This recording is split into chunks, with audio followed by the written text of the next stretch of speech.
السلام علیکم ناظرین، ادارے نیوز سے میں ہوں ماہا خان۔ آپ کو ایک عام خبر سے آگاہ کرتے چلیں۔ شہباز شریف اور حمزہ کی پیرول پر رہائی کی درخواست جمع۔ مسلم لیگ نون کے صدر شہباز شریف اور حمزہ شہباز کی پیرول پر رہائی کے لیے درخواست جمع کرا دی گئی ہے۔ حمزہ شہباز اور شہباز شریف کی پیرول پر رہائی کی درخواست ڈپٹی سیکریٹری جنرل مسلم لیگ نون عطا اللہ تارڑ نے جمع کرائی۔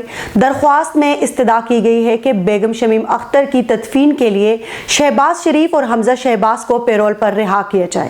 درخواست میں مزید کہا گیا ہے کہ ماں کے دنیا سے رخصت ہو جانے سے بڑا کوئی اور صدمہ نہیں۔ پورے ملک سے لوگوں نے تعزیت کرنے آنا ہے، لہٰذا 2 ہفتے کے لیے شہباز شریف اور حمزہ شہباز کو فوری طور پر پیرول پر رہا کیا جائے۔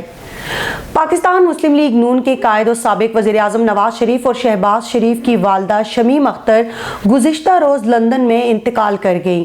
مسلم لیگ نون کے صدر اور حزب اختلاف شہباز شریف اور حمزہ شہباز اس وقت جیل میں ہیں۔